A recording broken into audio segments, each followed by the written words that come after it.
This is Fred Bear's 10 Commandments of Hunting, and we're going to go over how each one of them can help us become better hunters. Number 1, don't step on anything that you can step over. So you don't want to step on a stick that can break and make noise to alert the deer, and you don't want to step on a log that can be slippery and cause you to fall. So don't step on anything that you can step over. Don't look for deer, look for movement, and remember it's what they're looking for too. I think that anybody that's out in the woods hunting looking for deer, you naturally do this, because when you see a squirrel moving around at 20 yards away, you just think it's a deer. Everything that's moving, you think it's a deer. And this gets even worse when it starts to get dark out. Some bush that has been sitting there for 4 hours all of a sudden looks like a deer. So don't look for deer, look for movement. Number 3, always approach from downwind. In the cool of the day, move uphill. In the heat of the day, move downhill. So in the cool of the day, as the air is dropping and coming down like this, you want to be going uphill so your scent is carried behind you and not towards where you're going. And then in the heat of the day, when the hot air is rising, you want to be going downhill so your scent is carried behind you and not towards the area where you're going. This one doesn't apply to me too much because I don't stalk for deer because I'm terrible at it and I'm not going to crawl on the ground. The best camouflage is called sit down and be quiet. Your grandfather hunted in a red plaid coat. Think about that for a second. This one brings up a great question. If you're sitting in your tree stand and you hear something off of your left shoulder, what do you do? Do you sit still until it walks into your vision and then you can see when it's not looking so that you can move? Do you turn slowly and hope that it doesn't see you turning to look and see what's going on? Or do you do this? Do you look real fast and get it over with? Figure that when you hear them at that point, that's when they're the furthest away and your best chance of being able to move. Or when you do that, they look at you and they stare at you and you're screwed and they're probably going to run away. I usually look fast, but I don't know what's the best. Please let us know in the comments below what you think is the best. When I have deer staring at me and if I'm in my tree stand, I will start counting backwards from 100. Because if it's the first time that they looked at you, they're probably going to go back to feeding or whatever else they were doing by the time you count from 100 down to 0. So the best camouflage pattern is called sit down and be quiet. Number 5, take only the gear with you into the field that will help you to hunt longer, harder, and smarter. This one is self-explanatory. I don't take too much stuff with me that I don't need, but I guess I could eliminate some things that I only need for when I am field dressing the animal, but I will keep this in mind next time I go through my backpack. Number 6, a rainstorm isn't a reason to quit the hunt, it's a reason to stay.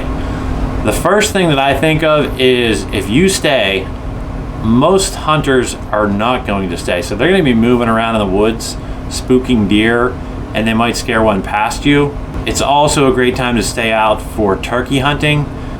And if you're going to go turkey hunting and it's raining and that's messing up your day, look to see when it's going to stop raining and get out there a half an hour before it stops raining, because the turkeys love to go out into the fields right after it stops raining.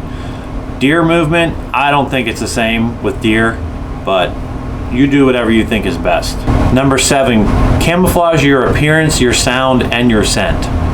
So appearance, everybody does that. Your sound, sitting still and being quiet, getting in there quietly, clearing out a path to your tree stand so there's nothing to step on and make noise, and your scent. Fred is saying do something to mitigate your scent, and that inspires me to start doing that for the rest of the season. Even if you know you can't 100% eliminate your scent, do something to camouflage it. Number 8, be sure of your shot. Nothing is more expensive than regret. This is difficult for me. If I have 5 seconds to take a shot at a deer and I really need 10 seconds to take a good shot at a deer, it's hard for me to just pass on that opportunity because you don't know when the next opportunity is coming.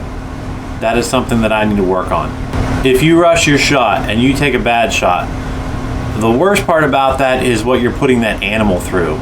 Either a long, agonizing injury or a long agonizing death. Also, you're putting yourself out. It's going to take you more time and more effort to recover that animal.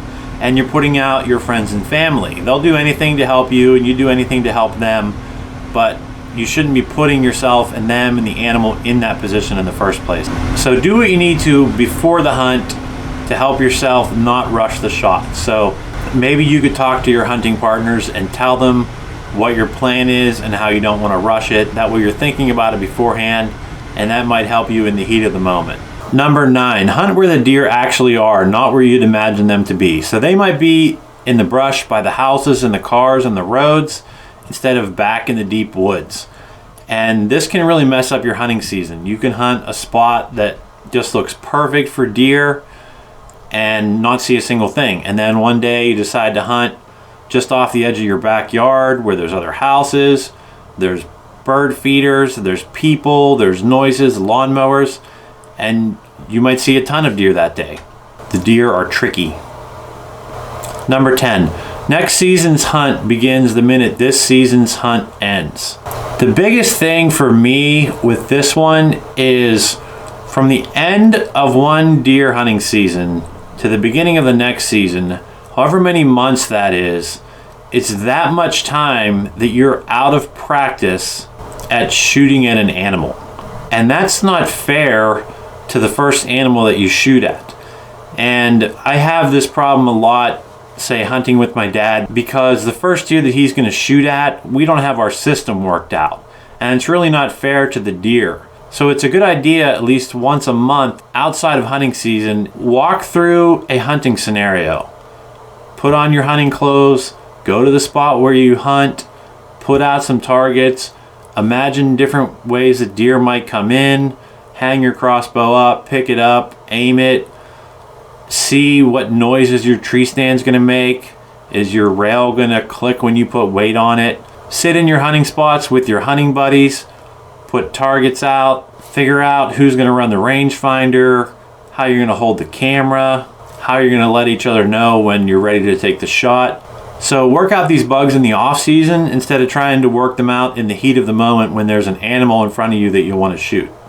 Thanks for checking out Backyard Broadheads, and please let me know what you'd like to see in future videos.